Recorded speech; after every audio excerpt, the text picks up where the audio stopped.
Hello and welcome to this presentation. My name is Rihanna Sabavarpu, and I will be speaking about Pakistani's powerful and often ambiguous I.S.I. agency. What is the Pakistani I.S.I? I.S.I stands for Inter-Services Intelligence and is Pakistan's intelligence agency and was formed by the Intelligence Bureau and the then Deputy Army Chief of Staff, General R. Cawthorn, following the loss of the Indo-Pakistani War in 1948. It is comparable to the CIA in the US, but can often be seen as much more controversial by nations around the world. It is comprised of three branches of military, including the Army, Navy, and Air Force. This top-secret agency has also been referred to as the Invisible Government by the International Journal of Intelligence and Counterintelligence, the Death Squad by Gravitas Plus news outlet, and even one of the best intelligence agencies by the Dispatch News Desk. It has been active both under military rule and civilian regimes, meaning it is run by either one of these groups at any given time, depending on which group is more powerful. According to the International Journal of Intelligence and Counterintelligence, it has been linked to many political assassinations, the smuggling of heroin and opium, the smuggling of materials and components for nuclear weapons as well.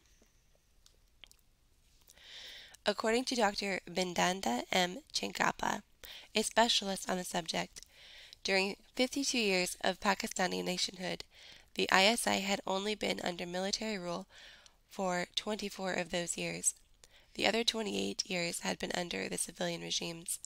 This is part of what keeps this agency so invisible, mysterious, and dangerous to other nations, including the U.S., which since September 11, 2001, has become Western mainstream media. Since this time, the U.S. will often work with the I.S.I. when they will cooperate, such as with the aiding in the expulsion of Soviets from Afghanistan, but at other times they were met with some resistance through the U.S. War on Terror. Because the I.S.I. has had over 5 decades to develop into a powerful institution since its start in 1948, and because they have embraced Islamic ideals, the International Journal of Intelligence and Counterintelligence refer to the organization as monolithic, or an organization or system large, powerful, and intractably indivisible and uniform, according to the Oxford Dictionary. While originally denied by them and still a subject of controversy, the Pakistani I.S.I. was responsible for the long preservation of Osama bin Laden within the country before his discovery by U.S. intelligence.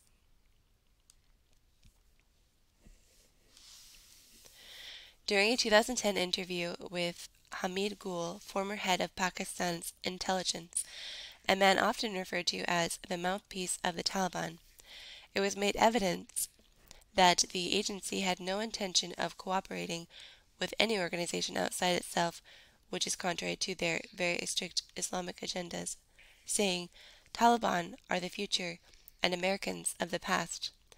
Over one is done." He attributed this to their strict following of the Pashtun codes of revenge. This means minority and non-Islamic groups within Pakistan and surrounding nations will likely continue to face pressure from the Taliban, and it will be necessary for other groups and nations to be vigilant in defiance and seek for a peaceful solution where possible. This concludes my presentation. Thank you so much for watching.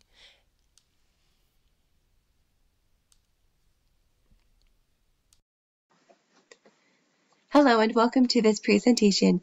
My name is Rihanna Sabavarpu and I will be speaking about Pakistani's powerful and often ambiguous I.S.I. agency. What is the Pakistani I.S.I? I.S.I. stands for Inter-Services Intelligence and is Pakistan's intelligence agency, and was formed by the Intelligence Bureau and the then Deputy Army Chief of Staff General R. Cawthorn, following the loss of the Indo-Pakistani War in 1948. It is comparable to the CIA in the US, but can often be seen as much more controversial by nations around the world. It is comprised of 3 branches of the military, including the Army, Navy, and Air Force. This top-secret agency has also been referred to as the Invisible Government by the International Journal of Intelligence and Counterintelligence, the Death Squad by Gravitas Plus news outlet, and even one of the best intelligence agencies by the Dispatch news desk. It has been active both under military rule and civilian regimes, meaning it is run by either one of these groups at any given time depending on which group is more powerful. According to the International Journal of Intelligence and Counterintelligence, it has been linked to political assassinations, the smuggling of heroin and opium, and the smuggling of materials and components for nuclear weapons. According to Dr. Bindanda M. Chengapa, a specialist on the subject, during 52 years of Pakistani nationhood, the I.S.I.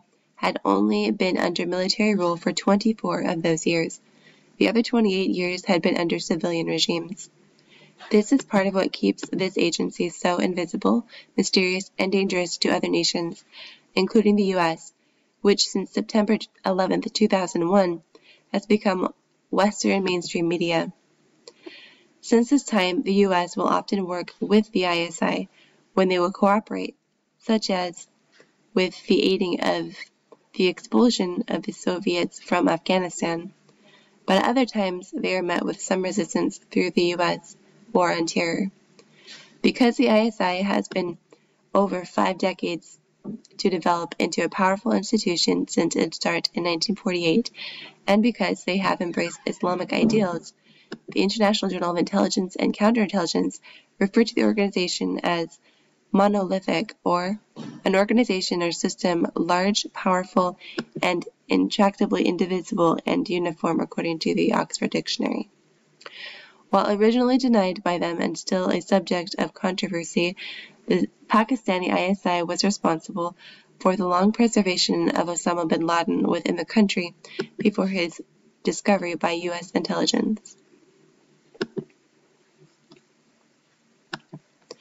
During a 2010 interview with Hamid Gul, former head of Pakistan's intelligence, a man often referred to as the mouthpiece of the Taliban, it was made evident that the agency has no intention of cooperating with any organization outside itself which is contrary to their very strict Islamic agendas, saying Taliban are the future and Americans the past.